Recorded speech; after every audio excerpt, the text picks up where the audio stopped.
Hey guys, welcome to another episode of Space Cadettes with the Space Cadettes. Here to talk to you guys about some really fun things today. So, who are y'all's favorite women and non-binary people in comics? No, me? Okay. So my favorite is a tie between two. So it's Gertrude from I Hate Fairyland, just because it's a little girl trapped in fairyland, and she hates it. And I love it. Yeah. So violent and tiny. Oh, she's mentally aged up to 38 or something like that year old, but physically she's still 8. So yeah, she's totally badass, and she has this axe, and she has a cannon, and she at some point turns into a samurai, I think. I just remember her with the samurai bow, and then just her green hair shaved, and she's got the sword, and she's to war! And I'm okay, yeah, I mean, I can get behind that. And the other one is the main lead from Hack Slash, Cassie Hack. That's her last name. And have you guys read Hack Slash? I haven't. Oh my gosh. I have to let you borrow the omnibus. Okay.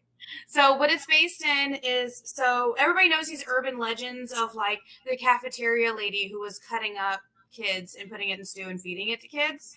Mm-hmm. That's her mom, and she actually has to take out her mom. She takes evil out the flasher. Yeah. And she goes around, and she also has this dude, Vlad, who looks what's the best way to describe it? A zombie, but not actually a zombie, and he's got a mask on. And they go after Freddy and Jason and Chucky. And then I remember there's this old urban legend about somebody's attached twin that comes off and kills people. At cons, they do that. So yeah, it's so good seeing her just go around to all these different baddies and just you're dead. But she usually has a baseball bat, and it's so great. You guys, I have to you have to read it. I have the omnibus and the trades. I love it so much. Okay. What about you? Oh, well, I was gonna say too, so I've always seen Hack Slash stuff, but I've seen, because there's a million spin-offs of that one, right? Of the main series. There's a bajillion of them, and I've always seen spin-offs or number 4 or whatever, and it just became that thing that was so complicated that I just started avoiding it.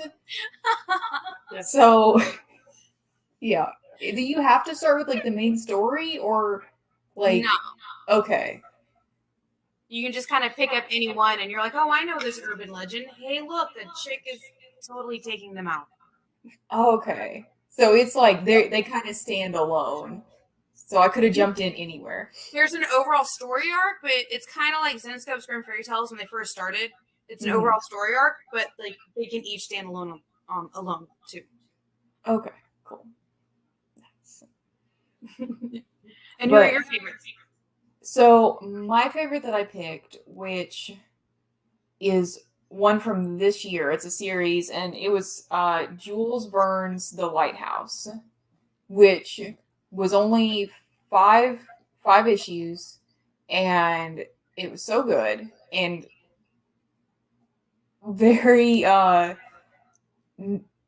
it's not, I don't know if it's a spoiler for it or if it's a warning.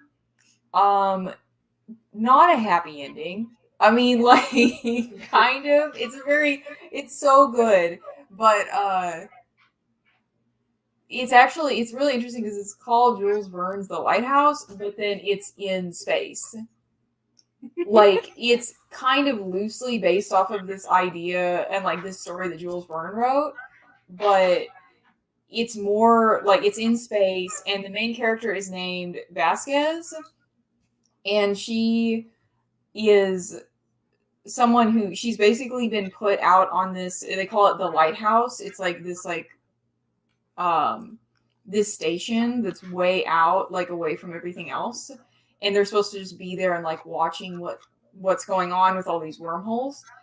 And she's been put out there kind of because she, in some ways, she's a war hero, but in other ways, she's like, her role in the war was like very, very controversial. And like, she feels really bad for the things that she did that ended up getting her a lot of awards, but like, they were iffy, you know? So she's a very complicated character. And like, when the station gets attacked, she's completely like, super soldier, like very cool, incredible, like, you know, at fighting everything. So she's really cool in that way, but she's also really like struggling mentally. And she's just a really deep, cool character. And she has a robot butler. And so That was a bonus. Already down. yeah. Yeah, and it's so good. And I do feel like the title of it kind of threw a lot of people off because it's called like The Lighthouse, like what is this about? But it was so good, and the main character definitely like carried it, you know. So that's my favorite one. That when you guys asked, I was like, that's it, you know. So, what about you, Shanice? Whew. See, I feel like cheating and saying like every woman or a non-binary character related to like the X-Men. Mm-hmm. Because they're all great. I can't choose one, but if I had to choose, like Storm, like just hands down, just like because she was the first white female character I really remember seeing growing up. Mm-hmm. So, and of course there are others. The Storm was like just bam, like this really awesome, just god, like a literal goddess. Just, but and I love that. And after all these years, I still love Storm. What else? I also love Emma Frost because she's unapologetic about who she is. What she is, what you get, and she has just fabulous outfits. That's one Every time. I think the covers of what was it, the Hellfire or Hell? Oh, what was it? The Hellfire Gala. Yes. Oh, Yeah. she had best shoes. It's like I want to wear these, but I know I would like break my ankle if I wear these shoes.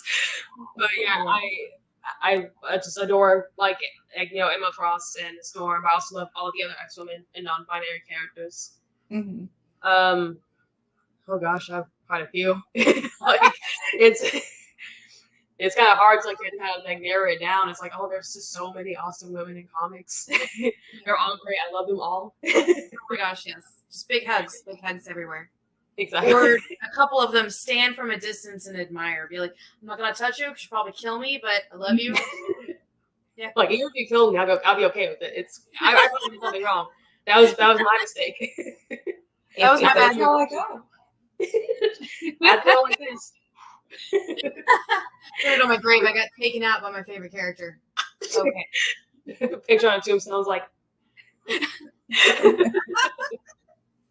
a glorious death. Oh my goodness. So I think one of the greatest characters that were like female characters is from Valiant. Have either of you guys read War Mother from Valiant? Mm-mm. So it's set in the year 4001 AD, and at that point, everybody's living on a spaceship except for a group of like humans here on Earth, and they always have one person. Her name is War Mother, and she can't have children, and that's like her trade-off. So that way she can go out from outside of their compound, and she always gets this living weapon that like tells her like things on what to do.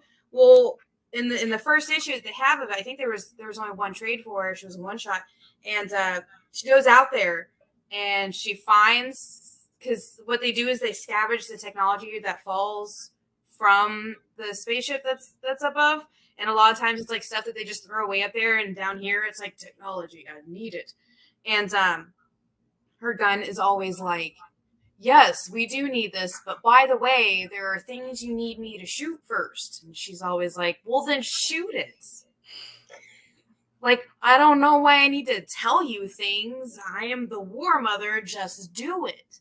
But at one point, they find a kid out there, and she's like, well, we can't shoot a kid. And the gun's like, seriously? Yeah. And it's just, she brings the kid back to their compound. Not really a compound. It's just like where they live, because most of Earth is like radioactive, I guess is the best way to describe it, but not really radioactive. It's just not good for humans to be out and about. And she can. So it's like, it's really cool. And yeah, she's super awesome. You guys need to give it a chance. It's so good. Okay, so yeah, so War Mother came out in like the early 2020, so it was like right before pandemic. And I remember seeing this picture of Miss Jen like dressing up as her, and it was so badass. It was so awesome. That's awesome. I need to find that. So what you look up is Valiant 4001 AD War Mother. That's the best way. There's a whole series of 4001 AD for Rye. And it's set in the spaceship, but then there's a whole other set where it's like set on Earth. And I think War Mother got her own trait. Awesome. Yes. So I don't know what it is about Indy. Indy does really well with the badass women and non-binary. Mm-hmm. I know. I was thinking of one that was like, I should have picked her, but also I kind of didn't for like a reason. And it's like, I love Tank Girl. Yeah. Tank Girl is amazing. But like, like a lot of the stories I've read, it's very like straightforward. Like, she's just her, she's going, and it's really nice to like have that. But I think I like purposely kind of picked a character that has like a lot of depth to them, you know, because I love Tank Girl, but a lot of her books are like she shoots a bunch of things and then like does drugs, and then that's the end of the comic book. So, you know. Oh my gosh, I need to read more Tank Girl. I think I do one issue. Yeah, she seems like one of those characters that like when I started reading her like a long time ago, it was very straightforward, and I kind of have a suspicion that if it hasn't happened already, some writer is gonna like get a hold of her and give her a whole backstory, give her the whole like complex thing, you know. So we'll see. I need to do more research. I thought they did a movie forever, didn't they? They did. Tank Girl. Yeah, it's a lot of fun. It's you have to watch it at least once. It's a ride, a good one. Tell me more. Like, is it older or? Well, it came out like back in the 90s, so it's very for its time. I know how I said it. It was like, oh no, but it's very for its time. But it's a fun movie. For some reason, I want to say that like sorry, someone, an aggressively 90s actress, like played Tank Girl in that. I'm looking it up real quick, like. Because for some reason in my mind, I was like, okay, well, for some reason I thought that Gwen Stefani had played her in that, but like I think I just saw a picture of like Gwen Stefani like cosplaying as Tank Girl or something in one of her videos, but it's Lori Petty, so I don't know who, I don't know her. It's like Ice-T is also in it. Oh, It's a really cool this movie to get y'all to watch it. Yes, I feel like that should be. We have a projector and a screen. I feel like that should be one of the things that we all come over, have puppy date in the backyard, and watch Tank Girl on the projector. Be awesome. I'm really crazy. I'm sorry. I know it's the second time I mentioned it tonight, but I'm really craving it for some reason. Do you guys have any other like old school movies that you didn't realize were like comic book related movies, but now that you're older, you're just like, Oh yeah, I remember watching that. That's a comic book movie. I didn't know that. I have one that I kind of want to get your opinion on, Jenna, because like I'm sure you've seen it. Shanice has probably seen it. But Spawn related, so I know you've seen it. But the old school Spawn, like the '90s movie they came out with like the CGI and all that, because uh my fiance, he had me watch it because I was talking about Spawn and I was talking about Gunslinger Spawn coming out and how awesome it was. He's like, "Oh, have you ever seen the movie?" I was like, "No." And so we put it on and watched it, and he got mad because I laughed at parts of it. It's a great movie. I enjoy it deeply. Deeply. Nice. Deeply. It was way ahead of its time. But, and I'm going to say this with all the love in my heart because I love this movie. I have most of it memorized. Mm-hmm. You need to go watch the animated series. Yes. And that's what I said when I got done with it, because I was like, I love that they really pushed the boat out with the CGI, but I was like, it's literally based on animation, like, and on cartoons, like, why didn't, because the part that made me laugh was like, we need to, like, put this video in right now, if we can, of, like, where all of the spawns are, like, dancing in hell.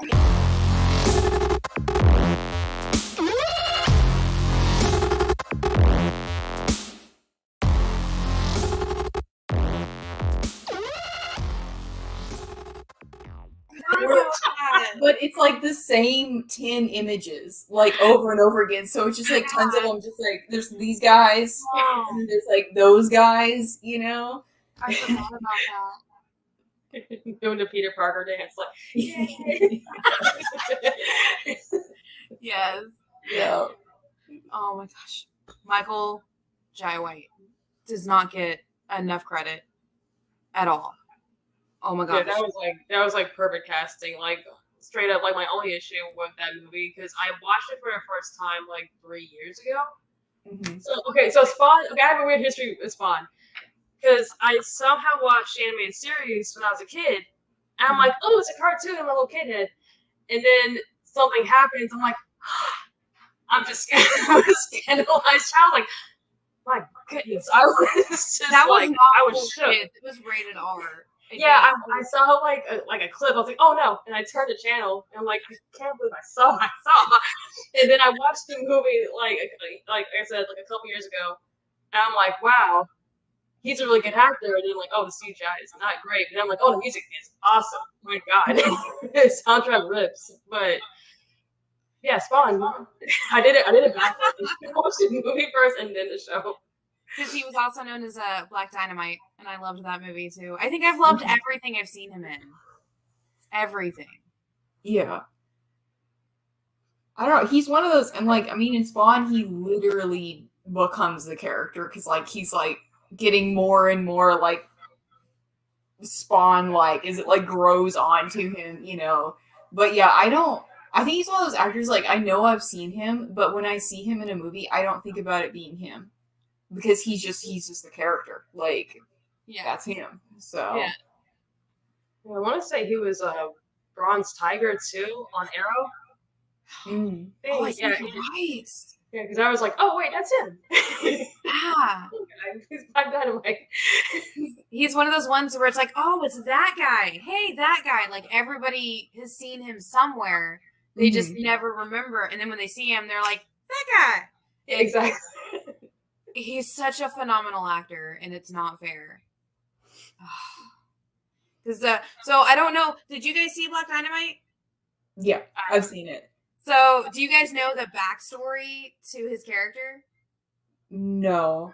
Okay, so for this movie, they made ads where they were like, football star, blah, blah, blah, playing Black Dynamite. So he's technically, Michael Jai White had to train himself to flinch while doing the nunchucks and stuff. Because he was playing a character.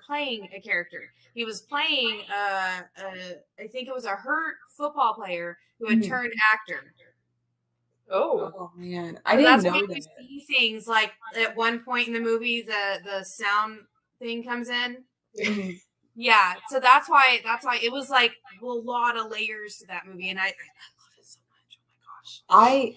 I watched it because I believe I was working at Hastings when it came out, and it came out, but I legit thought it actually was like a 1970s like blaxploitation film. Like I thought it was real and it was just a re-release Oh my for god. like the first 45 minutes, and then they said something that kind of made me be like, and I think it was like one like the actors I started being like, I've seen him last year in a movie. Like, is this his dad? Like, And then he was also in The Dark Knight too. oh, who was he in the that random dude, the pencil trick guy, I think. Oh, okay. Oh my gosh. Okay, so Shanice, what about you? Oh man, so I remember being just really surprised when I found out that Men in Black was based off a comic book. I was like, "What?" Right, I had the same reaction to me. The same one. I was Yeah. I was Yeah. today years old. I found those comics here in inventory last year, and I was like, right. what came first? What came first? Yeah. So Like, the yeah, that moment was I found it out, it was like Galaxy Brain memes. Like what? Mhm. Man, and I remember reading somewhere that the Men in Black comics are actually way darker compared to the film. So I was like, Mhm. oh, that's interesting. It changed, its tone, but it's such a beloved film. Mhm. Well, I guess maybe two of them are beloved, but I loved all of them. I International broke me. I was so hyped for it too. I'm I like, don't oh, count that one. yeah, see there. It never happened. It never So I happened. love all three of them. That's fair. They tried something, it didn't work. Real quick, can I do a real quick tangent? Because I don't know if you guys are big Ghostbusters fans, Mhm. but like, how are you guys feeling about Ghostbusters Afterlife that's coming out? I'm gonna give it a chance. I have this thing where I don't judge a movie until I've seen it. Like I wait until I've seen it. Like the last Ghostbusters movie that came out, I liked parts of it. The one with like the all female cast, like the new one. I liked parts personally, of it. yeah. Parts of it. So I want to know, like, because I love it. I loved that movie a Okay. lot, and I would really like to hear like what you didn't like about it, because the only people I've heard like not like it were ones who were just like, ugh, women. Oh no. Okay.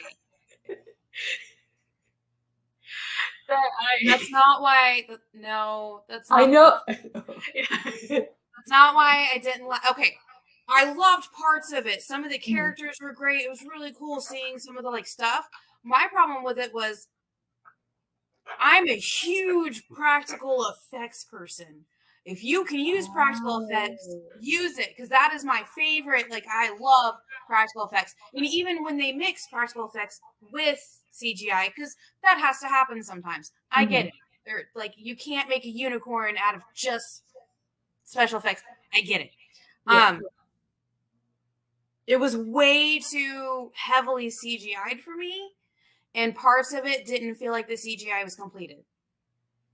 Oh, okay. That was my biggest like note on it, was they could have Ghostbusters is supposed to be a campy movie. Mhm. This is where my tangent comes from. Sorry, guys. Yeah. It's supposed to be a campy movie, and using practical effects with the mixture of CGI, especially with how far CGI has come, it could have been so much like over the top and so much more fun. But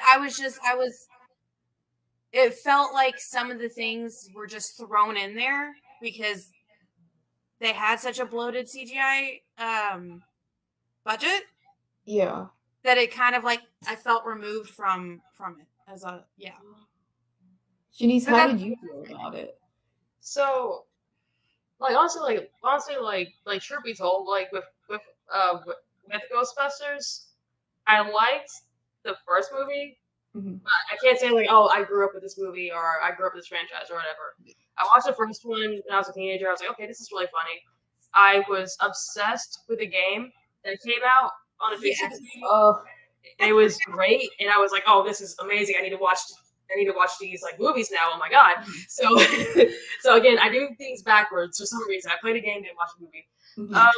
But the last Ghostbusters movie, I thought it was okay. I thought it was enjoyable, like, because it's honestly, it was one of those situations where I feel like if you're in like this weird echo chamber of like, oh, it's gonna be a trash movie, a garbage movie, all that jazz. I do kind of think that it kind of makes you bias for a little bit. But when I watched it, I was like, I thought it was okay. But I think my biggest thing was the people who worked on the movie, I've seen them do better. And I think that's what drove me crazy. Because, like, okay, I'm seeing Melissa McCarthy and Kristen Wiig and Kate McKinnon and, you know, Paul Feig, and I'm blanking on Leslie Jones. They're all really funny women. And it's just like, I don't know. I don't know if it was just like they had to do a Ghostbusters movie. I kind of wish they kind of did like their own movie with the same cast and the same director, and I think it would have been a little bit better. Like, I don't want to say like, oh, well, it was a terrible Ghostbusters movie. It's like I feel like if it was like same script, same direction, but with like all dudes, I would honestly feel the same way. It's just like it just didn't click with me like fully. It's like I didn't dislike it. I thought it was okay. I think it's okay. I laughed at certain scenes. I loved Chris Hemsworth because I really want to do more comedic roles. He had me in tears. Like when somehow had more wontons in his soup, and she's like, "How are you doing this?" Like, I mean, I thought it was cute. Yeah. I don't know. Like, when people are like, "This movie destroyed my childhood," I'm like, "It's a movie. Chill." Like, I don't know. That terrible, but it wasn't that great. It was okay. It was very middle of the road for me. Like the new one, I have friends who are super excited for it, and I'm excited for them that they're excited. But it's like, okay, it's another movie I can watch. I do like the fact that the director, he's the son of the original director. Yeah. So I'm very interested to see like his touch on the movie because I like his other films. So I think that's the only reason why I'm stoked to see it. It's like, oh, I want to see what he does. I kind of like the idea that they're continuing the legacy. We're going to get to see what happened after the second movie, what they did with all the ghosts and stuff. I really want to see how they're going to close up the original storyline, but at the same time open a new one. That part I'm excited to see. But at the same time, I don't know. It's just going to have to be... Everybody's looking for different things, I think. Yeah. And Paul Rudd. I'm excited to see Paul Rudd. Yes. Yeah. Sexiest man alive. He won. I mean, yesterday they announced it for People magazine. I swear, look, you guys can Google it right now. For some reason, I just want to be like, he might be like the sexiest guy in like a Walmart, like you know. Nothing. I love Paul Rudd, but he's like a very regular looking person. Like I might run into him in the meat section, like you know. I love that. Yeah, we need a really like whole list of like they're attractive, but in a Walmart kind of way. Like I see you in the meat section. Well, I'll upgrade it. He's like the hottest guy in a Target. Target, and not Target. That's an upgrade, huh? Mm-hmm. Whole Foods. Oh, now let's slow down a little. Maybe HEB. I'm gonna take a I drink. can say with Whole Foods. Oh, so that we can go look at pictures of Paul Rudd and decide if he is our Whole Foods king or not. So we'll be right back once we get done with that.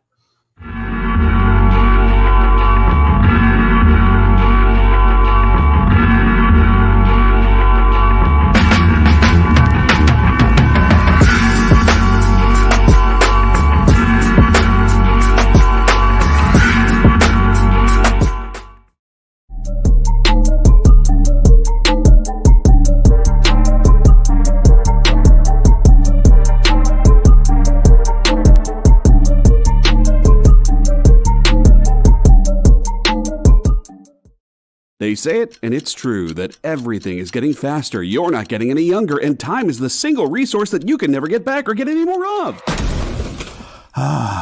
So why walk into your local comic shop blind when you can go in laser focused on the best books on the shelf? Hi everybody, and welcome to Minute to Skim It.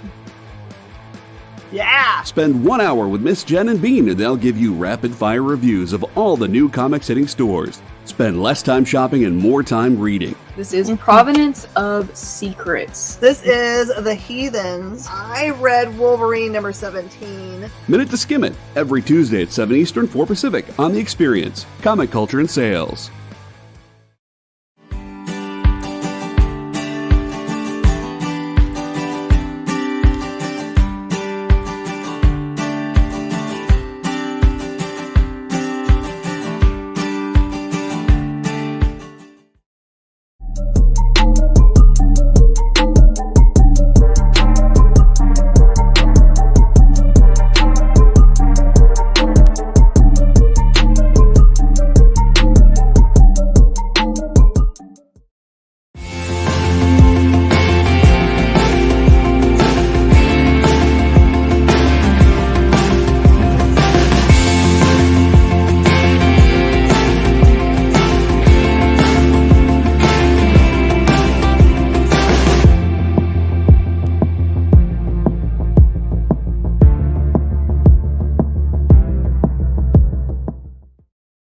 Welcome back to Space Cadets, where we were discussing our Whole Foods king, Paul Rudd. I think with the new Ghostbusters, I think I'm just kind of worried that it kind of looks like they're taking it too seriously. Because like you said, it's supposed to be like a campy movie, and I think that they could do a really good, like, more serious take on it. Yeah. But I could also see them doing a serious take on it just because, like, that's the cool thing to do with, like, older media right now, and it not work. But when it comes out, we can all go see it together and go talk about it afterwards, you know? Yeah. Oh, I want to say that I think, and, like, this kind of goes with what we were talking about with, like, you know, women in comics and, like, characters and stuff. I think maybe part of why I loved the newer one that they did with all female cast was, like, I grew up loving Ghostbusters, but it was all dudes. Yeah. And I grew up, like, loving, like, the idea of being a supernatural investigator. But, like, Ghostbusters, Fox Mulder, like, you know, like, they're all dudes. So I think when that movie came out and it was all women, and it was women being goofy, weird scientists, I was like, yes, this is it. You know, for me, like, I think that's why I loved it so much. Because I was just like, yeah, that's it. I feel like they could have done maybe a better sort of, like, representation of like, women scientists and mathematicians, because you're studying a type of science, yes, or a type of math. I can't remember. I'm sorry. It's both. It's physics and math. So it's my degree's in applied mathematics. Yeah. Do we look like? I don't know. Like, it just feels like they could have done a sort of better way of playing up to, like, an all women cast like that. Oh, okay. Instead of kind of making it the way it was. So are there other comic book movies that you guys watched that you didn't even know they were based on comic books until, like, way later? I didn't know Wanted was a comic book first. Oh. Yeah. I didn't know. I mean, it looked like a comic book movie when I watched it, but, like, at the same time, I guess it just, like, it didn't quite, like, I'd never seen the comic before. And then, like, we found the comic, and it was, like, much darker and grittier. And I was like, man, I wish this would have been in the movie more. It's really crazy, too, because I always wonder, like, if the movie had the comic book casting, because the main character looked a lot like Eminem. The character Angelina Jolie played was a lot like Halle Berry, so I always wondered, is, like, are they trying to tell us they were going to be cast in this, or was this what they wanted? Maybe I think that was probably like their dream cast, kind of like how in The Boys, the main character was drawn like Simon Pegg. Yeah, because that's who they wanted. But Simon Pegg ended up being too old, and they were like, "That's okay, we'll make you the dad." which I loved. I always thought that was really sweet how they added that. That's like a little dog. Yeah. So did anybody else know of any other movies like that? The Mask. Oh. Was The Mask the comic first, or was it a comic after? It was comic first. Yeah, I've never watched a movie to completion because it scared me too much as a baby. So I have a lot of mask-related trauma. Yeah. So does that mean you missed the grand finale of like his name is Zero Pete? Da, da, da, da, da, da. So I can't even tell you what scenes I remember. This happened when I was like a baby. Apparently, my cousins were watching it, and I made like this weird noise, like like that. And they're like, "Oh, she's laughing." My mom's like, "No, she's crying. My child is terrified. Change the channel. What's wrong with you guys?" So I had mask-related trauma, Jim Carrey-related trauma. I guess that was a big I know if I sat down, I would like the movie, but it's just I don't know where to watch it, how to even find it. I think we have it. Oh, movie night. Don't ever watch the second one though. Oh. Oh boy. The baby gets the mask, and it's an all different cast, and it's like Bad. Yeah. I don't usually call a movie bad. Mm-hmm. This was bad. Mm-hmm. So I think Shanice, you had another one in mind? Oh yeah, A History of Violence. And it's a really solid movie. I do recommend it to people if they like gangster movies or things like that, because it's a realistic take on it. Because like the movie, it's about a guy, he lives in a small town, everything's nice and perfect, and from a small town America, and he works as a cook. Or I believe, if I remember correctly, cook or owner of the restaurant or both. Mm-hmm. These guys come in, and you're like, "Oh, hey, you're so and so." He's like, "No, I'm not." It's like, "Yes, you are." And you can tell these guys that they're really shady. So you seen I it? remember that movie. Yeah. And he ends up like just destroying them because they tried to rob him, and they tried to do something else, and he just wails on them, and news spreads, and they're like, "Oh, he used to be this enforcer guy, back from a mob," and it's great. Yeah. That was a comic? Yeah. I'm gonna find it now.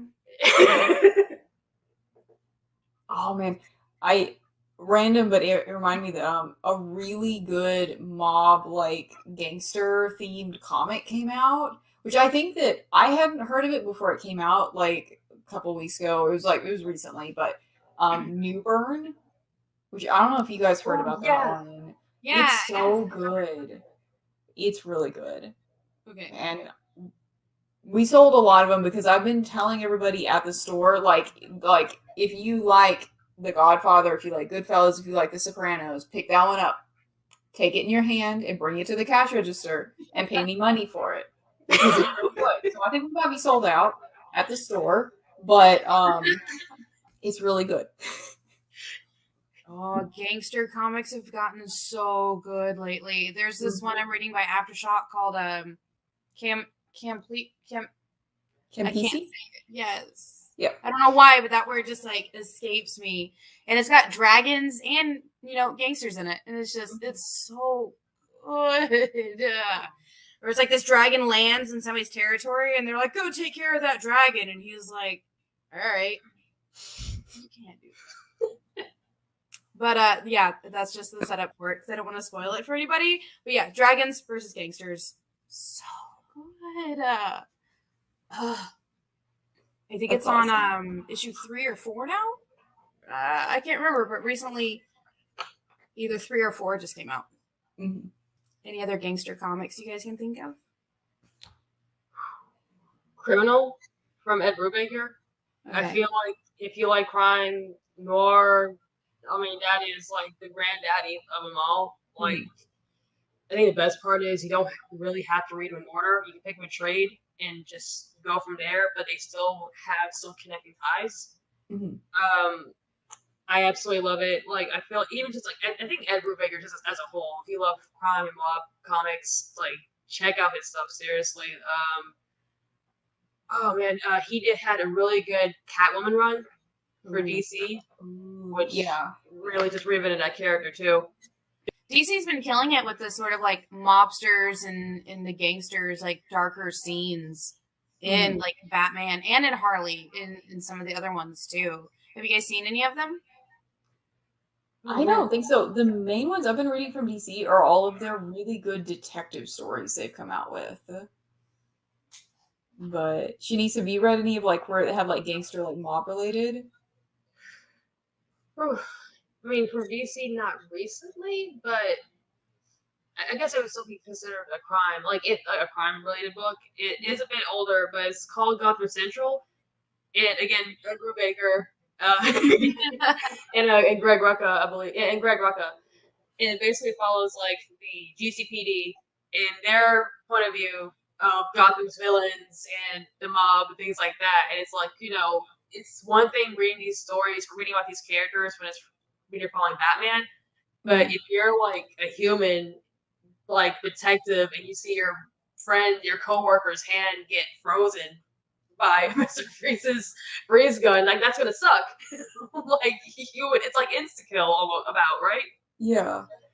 So that's a really good one. I think HBO Max is supposed to be doing a show kind of based off of it, based in the Pattinson Batman universe, which I'm hyped about because it looks amazing. Oh man, going back to kind of what we were talking about at the beginning with like female characters, there is an awesome female detective in Batman the Imposter. And like, I don't remember her name because I'm really bad at remembering character names, but she's amazing. Everyone who's read it like that I've talked to about Batman the Imposter, I'm like, that detective though, and they're like, that detective. Like, she steals the show. Like, it's a Batman comic, but that detective, and it's not a spoiler, because in book 1, she's like, you're Batman, aren't you? To Bruce Wayne. And like, it just immediately, it's just like, I figured it out. Like, she figured it out in like 3 pages, no one else has figured out in like decades. So that's something I never understood. He's not secretive about it. Batman tells everybody all the time. He's like, oh, look at me, I'm Batman. It's like, put the cowl back on. Stop telling everybody you're Batman. It's supposed to be a secret identity. I get, like, you have this double life just so you can keep your secret identity, and then just, I'm Batman. Like, stop it. You're not Iron Man. You don't tell everybody. Stop it. Sorry, that's my, at this point, if all of the GCPD doesn't know, it's just because they're not very well trained detectives. Okay, like, year 2, they should have been like, Bruce Wayne is always at these places and just happens to disappear at the same time Batman shows up. Like, I do wonder if like somebody, they're just like scrolling on like Gotham's version of an Instagram, and they just see like, hey, here's a random photo of Batman just swinging through the air, just see just see his mouth, and they just keep scrolling, they see Bruce Wayne, just go,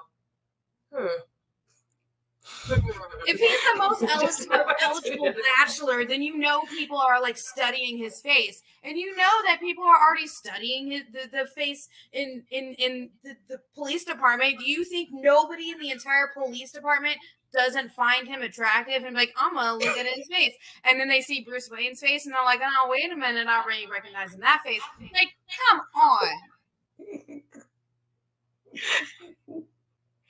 Do you think that Bruce Wayne posts like thirst traps on Instagram?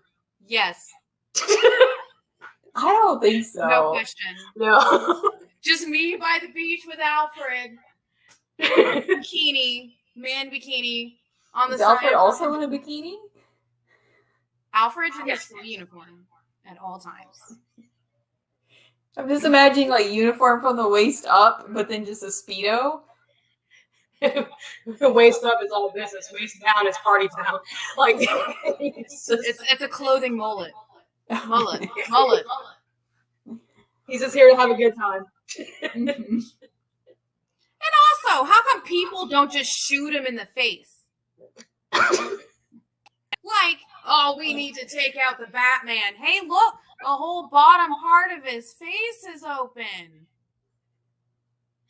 Like how did Bruce Wayne get one of like the a shot snipers. at his face?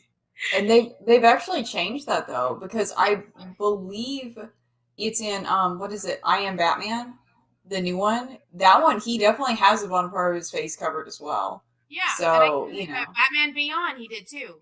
Mm-hmm. Does that mean he did get shot in the face or like something? Like, did something happen? After like 60 years, he realizes maybe I should have like my entire face covered. So I'll get shot at. It took him some time, but he realized 60 years, 80 years. It took him 20 years to realize to wear pants. To make sure Robin wore pants. How well of a detective really is he then? Like, he's a chemist? Because he did stuff for the Joker serum and the Scarecrow's fear, whatever. And like, he's really good at building things or paying people to build things. But how much does he actually do, like, detective work? Because I feel like the Flash, like Barry Allen, might be a little more of a detective, because he is actually a detective, than Batman. I don't know. What do you guys think? I think that it shows the fact that when the Batman the Imposter came out, everybody was really excited he was actually doing detective work. That was a big deal. Like, it's in the name. He should be. It's called Detective Comics. Just let him do detective work. We're just here to chat about our favorite female creators, female non-binary creators. So, Jenna, do you want to start off? Yeah. Yeah. So I really love Dr. Christy Blanche. Is that the last name? Yes, that is her last name. She worked with Geargun, and I forgot the other two. I'm so sorry. On a series called Good Boy, where it's like the reverse of John Wick. It's what would have happened if John Wick would have died and the dog would have lived, and the dog goes out for vengeance. And he's a good boy. It's so good. Oh my gosh. Have you guys had a chance to read it yet? Not yet. No. I didn't know it was out. Yes. So I think there was an ash can that we had at the store, and then there was the Kickstarter, and the Kickstarter I think finished up, and I'm super excited for it to continue. I'm sorry, it was Kit Wallace and Dave Lentz, but Dr. Christie was like the head part of the team, and I love it. I'm so excited to get more, because I just want to see the good boy get even more like awesome. Because who would have thought of that? Yeah, and that's another cosplay that Miss Jen, owner of Space Cadettes Collection, our boss, has done. Yup, at New York Comic Con, where she was, which is amazing. Like, we've got to put a picture up of her in that cosplay, because oh my gosh, it was so good. It was crazy. Yeah. I do have to say it was kind of creepy, because in the warehouse in the bathroom, it just had her suit, and then she had the head for it in the warehouse, and you would, like, if you turn down the wrong part of it, bam, you're like, oh, Yeah. I even asked her, I was like, why do you have a suit? She's like, I'm cosplaying. And I'm like, Miss Jenna, a suit. Okay. I have given up wondering why there's weird things in the warehouse bathroom. Because there's a Kermit and a dolphin in there. And she uses those for live shows, entertainment. When she comes back from break, she has this one thing that she did with the dolphin where she's like, hey there, don't forget to check out the Dan Wickline show. Really? Go catch some fish. And she just throws it. And then there's the haunted Kermit, where it's the pirate Kermit that she sometimes sticks in behind the thing for the show. And you're just supposed to, like, hopefully not see it move. She promises it's not haunted. It's haunted. Yeah, no, she said that. It's a pirate Kermit from the 80s. Yeah. I've seen some things. I mean, it is in the bathroom all the time. Like, Because that's why it's Toilet Ghost or something. Toilet Ghost, of course. All right, next, what's your character, person, thing, female? I'll interpret. Shanice, who is your one of your favorite female or non-binary creators? Oh gosh. Basically, she was the editor, but Karen Berger, she's founder of Vertigo Comics. Mhm. So literally, like any Vertigo book that you read in the 90s, 2000s, like the all-time classics, like Preacher, X-Panic Scout, like Why Last Man, Sandman. If you read these books, you guys have just, if you find this woman, of course, you don't go on her personal or anything, but just say, just thank her for having these talented writers and just like editing like just these like iconic books. And it's insane. Like I can't really think of any other comic book editor or personality who had an eye for talent. Like these are like guys like who never still talking about like 10, 20 years later. And it's insane that she was doing this like back in the 90s where there weren't really a lot of like women like in top position in comics. That was it's such a high position. So I mean she's incredible. I know she has another imprint now in Dark Horse, which is really solid. But man, like Karen Berger, she's amazing. That sounds so cool. I mean, like half the shows you listed have shows either now or just like wrapped up. That's amazing. And you said she's doing an imprint from Dark Horse? Oh yeah, it's called Berger Books. Oh, okay. Berger Books. And I want to say the one I really dug was it's a book called She Can Fly. I believe that's the name of it. And same writer of Ice Cream Man. So if you're looking for a book to check out, definitely check that book out because it's beautiful. Yeah. Okay, so awesome. When you go to the store tomorrow, we need you to like find them all and just like throw them at us. Yes. And then I'll show up with hack slash for everybody. Like, read this. Well, that's how this go. Like, you can like legit knock us out with that. Oh no! I'll keep the hardcover. I'll keep the hardcover at home. Thanks. Yeah, honestly, like I said, I've been reading comics for a long time, but I was not like I didn't know creators other than like some of the really big ones. I just wandered into a shop and just bought things and just read them and then put them into a box and then just went on with my life. So this has really been something that like I've been learning a lot. And one recently that I really enjoyed that came out was called A Thing Called Truth. And someone pointed out to me, like, because I was like, man, these female characters are awesome. And like I didn't pick them as like my indie picks because as of like right now this recording we've only had one issue out, so I haven't gotten to spend a lot of time, and it was like introducing one of the two main characters, and but it was pointed out to me like, oh well, they're an awesome female character because that's a female led team, which I pulled up the names, which they don't mean a ton to me. Like, I don't know if you guys have heard of them or if they're new, but it's from Iolanda Zanfordino and Elisa Romboli are the two that made A Thing Called Truth, which it's gorgeous and awesome and hilarious so far just from the single issue I've gotten to read. So it's really cool.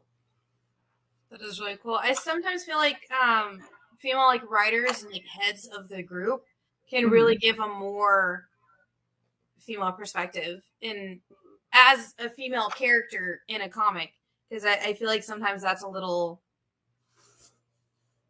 off, just a little off. I don't know.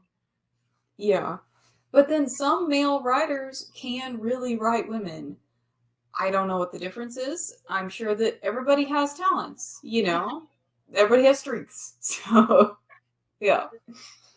Maybe some people can. Oh, sorry, Shanice. I was gonna say if I could just make a quick thing about mine. So I got it backwards. So the person who does the art for the book, She Could Fly, he did the art for Ice Cream Man. So I had it mixed up. So that was why I so quick fix to that. But still definitely check it out. The writer, he created that one show, *Halt and Catch Fire*, which is a good show. So. Ooh, I love that one. I do really like that one. Is it on somewhere? Hmm?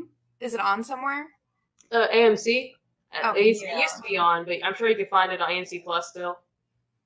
I believe I watched it on Amazon Prime at some point. I don't know when. I think it was on Netflix for a while too. It's one of those shows that's kind of been everywhere. But that one is about like it's like alternate history because it's like about the like tech boom in like the 90s, like before like the Apple tech boom and everything. It's like where they're just inventing personal computers, but it's like a made up like company, but it has. I love the like main like hacker chick in that. Like it's so good. It's like oh, it's so good. And it has like what Lee Pace in it as well. Yeah. Is like the main dude. So yeah, it's good. All right, thanks guys for joining us this week with Space Cadets, and don't forget to check out our next show where we're going to talk about more fun stuff. All right, bye.